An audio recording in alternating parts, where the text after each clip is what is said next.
Guys welcome back to another video. Guys इस video में हम लोग एक ड्रग्स मैन्युफैक्चरिंग कंपनी के बारे में डिस्कस करने वाले। गाइस ड्रग्स मतलब वो सब मत समझना, ड्रग्स मतलब नॉर्मल मेडिसिन। ये जो कंपनी है, इन लोगों का जो क्लाइंट है वो इंटरनेशनल मार्केट्स में भी है। तो चलिए देख लेते हैं कौन सी है वो कंपनी, क्या लॉन्ग टर्म के लिए सही कंपनी है या मतलब फंडामेंटली कितनी ज़्यादा वीक है या स्ट्रॉन्ग है। उसके बाद हम लोग डिस्कस करेंगे स्विंग ट्रेडिंग लेवल्स के बारे में। गाइस यहाँ पे आप लोग कंपनी का नेम देख सकते हो, बहुत लोगों ने सुना होगा। ये एक पेनी स्टॉक है, मतलब जिन लोगों ने भी पेनी स्टॉक में ट्रेड किया होगा 50 to 60% लोग इस कंपनी के बारे में सुने ही होंगे। ये यहाँ पे आप लोग देख सकते हो, both domestic and international market manufacturing of bulk drugs. उसके बाद बात करें तो यहाँ पे आप लोग देख सकते हो मार्केट कैप 88.3 करोड़ की, स्टॉक का पी 17.7, ROC 14, ROC बहुत ही सही निकल के आ रही है, ROE 11.4, ROE भी ठीक ठाक निकल के आ रही है, मतलब सही है, एवब एवरेज है, लेकिन बहुत ही ज़्यादा सही ये नहीं बोलूँगा मैं। बुक वैल्यू से हाई में ट्रेड कर रही है, एक साल में अच्छा खासा ऑलमोस्ट 4x रिटर्न देके जा रही है कंपनी। फेस वैल्यू 1 रुपये का है, डिविडेंड 0 की है, मतलब डिविडेंड नहीं देती है कंपनी। प्रोज एंड कॉन्स के बारे में बात करें, प्रोज में कुछ भी नहीं है, कॉन्स में आप लोग देख सकते हो पहले ही लिखा है डिविडेंड नहीं देती है। ये कंपनी के ऊपर ही मैं छोड़ देता हूँ, प्रोज एंड कॉन्स में किसी में भी काउंट नहीं करता हूँ। डिविडेंड नहीं देती है इसका मतलब जो है कंपनी अपना जो पैसा है, मतलब प्रॉफिट है, वो फ्यूचर ग्रोथ के लिए री इन्वेस्ट कर रही है, ना कि सब में लुटा रही है। तो इनडायरेक्टली इन्वेस्टर्स को ही फायदा है, मैं यही मान के चलता हूँ। Company has delivered a poor sales growth of 9.14% past 5 years. Promoter holding कम है। अगर 3 साल के रिटर्न ऑन इक्विटी के बारे में बात करें, ऑलमोस्ट 8% निकल के आ रही है, जो कि कम है, काफ़ी कम है। क्वार्टरली रिजल्ट के बारे में बात करें, यहाँ पे सितंबर की क्वार्टरली रिजल्ट अभी तक नहीं आई है। अगर बात किया जाए तो कंपनी देखो ओवरऑल प्रॉफिटेबल है, लेकिन मार्च की क्वार्टर में काफ़ी ज़्यादा कम, मतलब 1 करोड़ कम प्रॉफिट दिया है। 1 करोड़ 95 लाख की प्रॉफिट मार्च 2021 की क्वार्टर में दिया था, जबकि जून क्वार्टर में सिर्फ 95 लाख की प्रॉफिट दिया है कंपनी ने। ईयर ऑन ईयर बेसिस पे बात करें तो करंट टीटीएम में आप लोग देख सकते हो, करंट टीटीएम में ऑलरेडी 5 करोड़ की प्रॉफिट शो कर रही है कंपनी, और 2021 की फाइनेंशियल ईयर में 4.04। तो ये मुझे लगता है कि 7 करोड़ आराम से क्रॉस कर सकती है by the end of March 2022।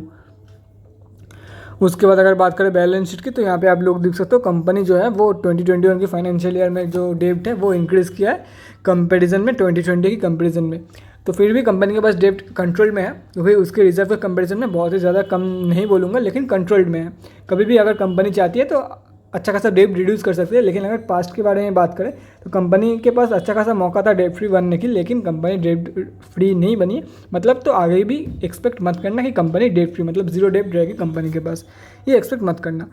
उसके बाद अगर कैश फ्लोज के बारे में बात करें तो यहाँ पे आप लोग देख सकते हो 16 लाख की पॉजिटिव कैश फ्लो है कंपनी के पास, जो कि एक अच्छा खासा रिकवरी यहाँ पे हम लोग को देखने को मिली है कंपेयर टू 2020। उसके बाद अगर बात करें शेयर होल्डिंग पैटर्न, तो शेयर होल्डिंग पैटर्न में आप लोग देख सकते हो जो प्रोमोटर्स की होल्डिंग है वो ऑलमोस्ट कांस्टेंट है, ऑलमोस्ट कांस्टेंट मैं यही बोलूँगा, क्योंकि पॉइंट अगर 3 साल की कंपैरिजन में देखा जाए 0.01% की डिफरेंस आई है। पब्लिक की मैं अगर बात करें तो कोई भी बड़े प्लेयर्स की अभी होल्डिंग नहीं है, जितने भी बड़े प्लेयर्स थे वो सब एग्जिट करके निकल गए। देखो गाइस कंपनी का जो प्रॉफिट फिगर्स है वो सब तो मुझे देख के लग रहा है, और अगर 3 साल की जो यहाँ पे ऊपर लिखा भी था, अगर 3 साल या 5 साल की कंपेयर करा जाए तो वो कम निकल के आ रही है। लेकिन लास्ट 1 साल में जो कि कोरोना के चलते एक अच्छा खासा कंपनी ने रिटर्न देके गया है, यहाँ पे आप लोग देख सकते हो कोरोना के चलते ये सब रिटर्न देके गया है। अगर 1 साल की रिटर्न 11.4% है, लेकिन अगर 3 साल की रिटर्न के बारे में बात करें तो वो 7.87% निकल के आ रही है, जो कि बहुत ही ज़्यादा कम है। तो कैसे सोच समझ के इन्वेस्ट करना अगर आप लोग लॉन्ग टर्म के लिए बाई करना चाहते हो तो। गाइस देखो कंपनी प्रॉफिटेबल है, पता नहीं कि कब अगर कोरोना धीरे धीरे खत्म हो जाए, क्या पता फिर से कंसोलिडेट करने लग जाए या तो फिर लॉस देने लग जाए कंपनी, ये हो सकते हैं। इसलिए मैं आप लोगों को देखो जब कोरोना नहीं था तब भी कंपनी प्रॉफिट देती थी, ये नहीं है कि कंपनी लॉस मेकिंग थी कोरोना से पहले, यहाँ पे आप लोग देख सकते हो। लेकिन उन लोगों का प्रॉफिट फिगर्स मैक्सिमम लैक्स में ही थी, 38 लाख, 40 लाख, 21 लाख, 65 लाख, 2 करोड़, हाँ थी, लेकिन इतना ज़्यादा प्रॉफिट नहीं होती थी जो कि मार्च 2021 मतलब 2021 की फाइनेंशियल ईयर में 4 करोड़ की प्रॉफिट। उसके बाद 2022 की फाइनेंशियल ईयर में या तो फिर करंट टीटीएम में ऑलरेडी 5 करोड़ की प्रॉफिट शो कर रही है। ये सब कोरोना की वजह से हुआ है। अगर मतलब अगर कोरोना चली जाए तो कंपनी जो है वो पहले की तरह कंसोलिडेट करने लग सकते हैं। तो सोच समझ के इन्वेस्ट करना। अगर मेरे पॉइंट ऑफ व्यू चाहो तो गाइस देखो इतना कंट्रोवर्शियल स्टॉक में मैं इन्वेस्ट करना नहीं चाहूँगा, क्योंकि यहाँ पे कन्फ्यूजन है कि क्या ये स्टॉक जैसे पहले थी वैसे ही बन जाएगी या तो फिर से रिकवरी करेगी, ये मैं कुछ भी नहीं बोल सकता। कंपनी के ऊपर डिपेंड करती है, सिचुएशन के ऊपर डिपेंड करती है। लेकिन अगर फंडामेंटल की ट्रैक रिकॉर्ड देखा जाए तो ये जो अचानक हाइक आया है वो आया है ड्यू टू कोरोना, ये तो साफ है यहाँ पे। तो अगर कोरोना चली जाती है, क्या फिर से कंपनी जो है ये ट्रैक रिकॉर्ड मेंटेन कर पाएगी या फिर पहले की जैसी हो जाएगी, वो तो कंपनी के ऊपर डिपेंड करती है। तो मैं अगर मैं होता दिमाग की इतना दही नहीं करता, मैं सिंपली लॉन्ग टर्म के लिए अवॉइड कर जाता कंपनी को, क्योंकि दूसरे भी सारे स्टॉक्स है, बहुत सारे स्टॉक्स है स्टॉक मार्केट में जो स्टॉक में आप लोग लॉन्ग टर्म के लिए पैसा लगा सकते हो। मेडिकल फील्ड का ही स्टॉक है, दवाई बनाती है कंपनी। ऐसे बहुत सारे स्टॉक्स है, पेनी स्टॉक्स है, स्मॉल कैप स्टॉक्स है, जहाँ पे आप लोग पैसा लगा के रख सकते हो। लेकिन गाइस क्यों अपने पैसे को मतलब रिस्क में रखूँ? लॉस नहीं हो सकता, ज़्यादा लॉस नहीं हो सकता, लेकिन गाइस बेकार में कंसोलिडेट करेगी, टाइम भी वेस्ट होगा, पैसा भी वेस्ट होगा, हो सकता है कि लॉस बुकिंग भी करना पड़ जाए एक या 2 साल बाद। तो मैं इसलिए आप लोगों को रिकमेंड नहीं कर सकता हूँ। बाकी अगर आप लोगों को कंपनी के ऊपर भरोसा है, क्योंकि जब भी आप लोग लॉन्ग टर्म में किसी भी स्टॉक को लेते हो, आप मतलब अगर स्विंग ट्रेडिंग के लिए भी लेते हो या तो फिर लॉन्ग टर्म में लेते हो, तो आप लोग किसी स्टॉक में इन्वेस्ट नहीं कर रहे हो गाइस, आप लोग किसी कंपनी के ऊपर पैसा लगा रहे हो, एक बिजनेस के ऊपर पैसा लगा रहे हो। तो अगर आप लोगों को उस कंपनी के बिजनेस से भी ऊपर आती है कंपनी, अगर आप लोगों को उस कंपनी पे भरोसा है तो ही इन्वेस्ट करना, बाकी आप लोगों की मर्जी। तो चलिए अभी बात करते हैं कितने क्वांटिटी में आज ट्रेडिंग हुआ है उसके बारे में। तो ये सिर्फ और सिर्फ BSE में लिस्टेड स्टॉक है, NSE में लिस्टेड नहीं है। तो यहाँ पे हम लोग BSE के वेबसाइट में आ चुके हैं। खुल क्यों नहीं रहा है गाइस? देखो एक सेकेंड, हाँ खुल गया अभी। वेट गाइस, खुलने के बाद ही मैं आप लोग के साथ फिर से कंटिन्यू करता हूँ। तो यहाँ पे आप लोग देख सकते हो आज 100% की डिलीवरी परसेंटेज निकल के आ रही है। तो 3,37,000 क्वांटिटी आज ट्रेडिंग हुआ है और 100% डिलीवरेबल क्वांटिटी निकल के आ रही है। तो चलिए अब आप बात करते हैं, अगर कोई बंदा रियली कंपनी के ऊपर भरोसा रख के अगर रियली लॉन्ग टर्म के लिए बाई करना चाहते हैं, लॉन्ग टर्म मतलब 5 से 10 साल के लिए बाई करना चाहते हैं, तो उन लोगों के लिए बेस्ट वैल्यू बाइंग कहाँ पे रहेगी, या तो फिर कैसे वो लोग कहाँ पे बाई करके वो लोग जो प्रॉफिट है वो मैक्सिमाइज कर सकता है, उसके बारे में अभी बात करेंगे। उसके बाद स्विंग ट्रेडिंग लेवल्स के बारे में तो बात करेंगे ही। तो चलिए देख लेते हैं टेक्निकल एनालिसिस कंपनी की। तो गाइस यहाँ पे हम लोग आ चुके हैं जेनेक्स लैबोरेटरीज की डेली चार्ट पे। BSE की डेली चार्ट खुली हुई है और आज के बारे में बात करें 1.6% कंपनी अप थी, लेकिन आज की अगर ओवरऑल देखा जाए तो कंपनी जो है वहाँ पे सेलिंग ज़्यादा हुई है, उसके चलते जो कंपनी ने एक रेड कैंडल और रेड वॉल्यूम भी फॉर्म किया है। कंपनी अभी 7 रुपये के आसपास ऑलमोस्ट 7 रुपये में ही ट्रेड कर रही है कंपनी, आप लोग पकड़ के चल सकते हो। लंबा टाइम से कंपनी जो है वो नीचे की तरफ गिर रही है, ऑलमोस्ट जुलाई के महीने से ये कंपनी लगातार डाउन ट्रेंड में है।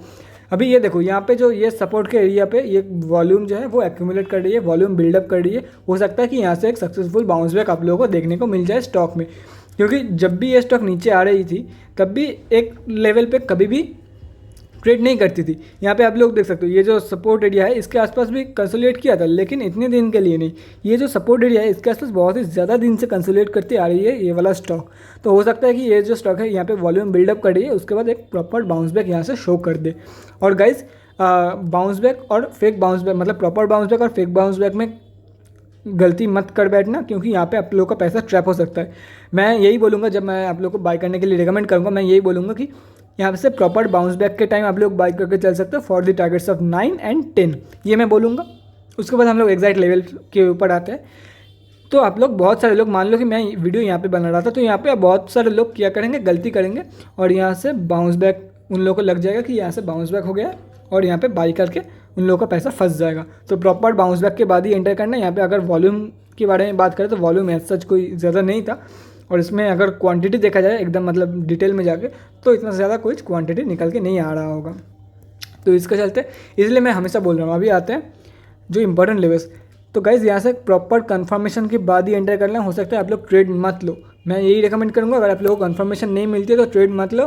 हाँ, कंफर्मेशन नहीं मिलती, आप लोग अगर स्किप, मान लो कि आप लोगों ने स्किप कर दिया, उसके बाद स्टॉक 9 और 10 के लेवल दिखा दिया है, हो सकता है गाइज, लेकिन लॉस के हाथ से बचोगे। कंफर्मेशन ना मिलने के बावजूद अगर आप लोग एंटर करोगे तो 5 में से 2 स्टॉक तो कमा के दे जाएगा, लेकिन 3 स्टॉक में आप लोगों का लॉस होगा, और जितना लॉस होगा वो 2 प्रॉफिट भी काउंट हो जाएगा उसमें। तो आप लोगों को एंड ऑफ द डे कोई भी प्रॉफिट नहीं होगा, उल्टा लॉस ही होगा, आप लोगों को अपनी जेब से देने पड़ेंगे। तो यही मैं बोलूँगा कि कंफर्मेशन अगर ना मिले तो एंटर मत करना, अवॉइड करना, या तो फिर ज़ोर ज़बरदस्ती एंटर मत करना किसी भी स्टॉक में। तो यहाँ से एक परफेक्ट कंफर्मेशन के बाद ही, मतलब प्रॉपर कंफर्मेशन के बाद ही एंटर करना फॉर द टाइम। हो सकता है 2 दिन लेट हो जाए तो भी चलेगा, लेकिन कंफर्मेशन के बाद ही एंटर करना। हो सकता है प्रॉफिट कम हो लेकिन लॉस नहीं होगा आप लोगों को अगर देर से एंटर करोगे तो। 9.07 फर्स्ट टारगेट, उसके बाद 10.2 के लेवल सेकंड टारगेट, 12.2 के थर्ड टारगेट। उसके बाद अगर बात करें तो 5 पॉइंट्स, मान लो कि ये कंपनी का जो सितंबर क्वार्टरली की रिजल्ट है वो बहुत ही ज़्यादा बेकार आती है, तो कंपनी जो ये सपोर्ट के लेवल तोड़ के नीचे स्लिप कर जाएगी। मतलब यहाँ से अगर स्लिप कर जाएगी कंपनी, ये जो 7 की लेवल है यहाँ से स्लिप कर जाएगी कंपनी। तो आप लोगों को 5.75 की लेवल देखने को मिल सकती है। और यहाँ पे मैं फिर से बोलूँगा, अगर 5.75 के लेवल से कंपनी जो है वो बाउंस बैक दिखाती है तो प्रॉपर बाउंस बैक कन्फर्मेशन के बाद ही एंटर करना for the targets of 6.94 and 9.07 and so on. यहाँ पे सारे लेवल्स मार्क करके रखे हुए हैं। अगर आप लोग चाहते हो तो कहीं पे नोट डाउन करके रख सकते हो या तो फिर स्क्रीनशॉट लेकर रख सकते हो। मैं प्रॉपर अलाइन कर देता हूँ चार्ट को। गाइस देखो, मैंने आप लोगों को स्विंग ट्रेडिंग के लेवल्स भी बता दिया है, बाकी मतलब कैसे ट्रेड्स लेना है वो भी मैंने आप लोगों को बता दिया। कहाँ अगर यहाँ से नीचे की स्लिप करती है स्टॉक तो कहाँ पे ट्रेड लेना है, उसके बाद अभी अगर बाउंस बैक शो करती है तो कहाँ पे ट्रेड लेना है, टारगेट्स क्या निकल के आ रही है, सब कुछ मैंने आप लोगों को बता दिया। बाकी आप लोगों के ऊपर है कि आप लोग लॉन्ग टर्म में इन्वेस्ट करना चाहते हो या स्विंग ट्रेड लेना चाहते हो। और हाँ, लॉन्ग टर्म के बारे में आते हैं अभी। अगर आप लोगों को फ्यूचर में कभी भी 5 से 5 से 6 रुपये के लेवल में मिल रहा है stock, sorry for that guys, अगर आप लोग को फ्यूचर में कभी भी 5 से 6 रुपये के लेवल में मिल रहा है तो आप लोग बाई करके चल सकते हो लॉन्ग टर्म में। क्योंकि अगर आप लोग लॉन्ग टर्म में इन्वेस्ट कर रहे हो तो एक अच्छी एंट्री अगर आप लोग के पास रहती है तो आप लोग प्रॉफिट जो है वो मैक्सिमाइज कर सकते हो। एज सच कोई मतलब लॉन्ग टर्म में, हाँ बहुत लोग बोलते हैं कि लॉन्ग टर्म में एंट्री मैटर नहीं करती है, क्योंकि 5 से 10 साल अगर कोई बंदा होल्ड कर रहा होगा तो जाहिर सी बात है कंपनी जो है आइदर जीरो हो जाएगी या तो फिर कंपनी जो है एक अच्छा खासा रिटर्न देके जाएगी। लेकिन मैं ये यहाँ पे बात कर रहा हूँ प्रॉफिट मैक्सिमाइज करने की। आप लोग चाहे 12 रुपये के लेवल पे भी लॉन्ग टर्म के लिए बाई करके चल सकते हो, ऐसा कोई प्रॉब्लम नहीं है। लेकिन अगर आप लोग एटलीस्ट अगर यहाँ पे मान लो कि 12 रुपये के लेवल पे लॉन्ग टर्म के लिए बाई किया, यहाँ पे मैं बोल रहा हूँ 5 रुपये, अगर आप लोगों को 5 रुपये के लेवल पे मिल जाता है स्टॉक तो पर शेयर आप लोग को at the rate 7 rupees extra income होगा। मतलब प्रॉफिट को मैक्सिमाइज कर सकते हो आप लोग। इसलिए मैं बोल रहा हूँ किसी को अगर नहीं चाहिए तो कहीं पर भी एंट्री कर सकता है लॉन्ग टर्म के लिए। यहाँ पे आप लोग देख सकते हो अगर 5 से 6 रुपये के लेवल बेस्ट एंट्री रहेगा। बाकी जितना 6 रुपये से, अगर मान लो कि 6 रुपये के लेवल पे कहीं भी स्टॉक आया ही नहीं, 7 रुपये के लेवल से बाउंस बैक शो कर दिया, तो बस जितना हो सके क्लोज टू 5 to 6 लेवल, मैं यही बोल रहा हूँ, उसके ऊपर भी आप लोग ट्रेड ले सकते हो। जितना नीचे के लेवल में मिले उतना आप लोगों के लिए अच्छा है और अपने फ्यूचर के लिए अच्छा है, क्योंकि उतना ही ज़्यादा प्रॉफिट होगा। 12 रुपये से अच्छा 10 रुपया होता है, 10 रुपये से अच्छा 8 रुपये होता है, ये ध्यान में रखना है। गाइस लॉन्ग टर्म में सब कुछ बता दिया, लॉन्ग टर्म में कहाँ पे बाई करना है और कैसे ट्रेड लेना है अभी तो वो तो आप लोगों के ऊपर है। आफ्टर ऑल आपका पैसा है, स्विंग ट्रेडिंग लेना है या तो फिर स्विंग ट्रेड लेना है, इंट्राडे ट्रेड लेना है। इंट्राडे ट्रेड पर्सनली मैं तो लेता नहीं हूँ, बाकी अगर आप लोग को लाइक करते हो इंट्राडे ट्रेड्स लेना तो आप लोगों के ऊपर है। लॉन्ग टर्म में लेना है, शॉर्ट टर्म में लेना है, 3 से 6 महीने के लिए लेना है या तो फिर स्विंग ट्रेड लेना है, वो तो आप लोगों के ऊपर डिपेंड करती है। बाकी मेरा जो पॉइंट ऑफ व्यू था वो तो मैंने आप लोगों के सामने रख दिया है। And that's it for this video guys. अगले वीडियो में मिलते हैं guys. Thanks for watching and keep supporting, bye guys. और अगर आप लोगों के मन में कोई भी क्वेरी है स्टॉक मार्केट या किसी भी स्टॉक से रिलेटेड तो कमेंट सेक्शन में कमेंट करके मुझसे पूछ सकते हो, या तो फिर मेरे इंस्टाग्राम का लिंक आप लोगों को डिस्क्रिप्शन बॉक्स में मिल जाएगा, जाके वहाँ पर भी मुझे डीएम कर सकते हो फॉर एन 1-on-1 कन्वर्सेशन। जितना जल्दी हो सके आप लोगों के मन में जो डाउट है या क्वेरी है वो सॉल्व करने की मैं कोशिश करूँगा। Thanks again for watching guys, bye guys and stay safe.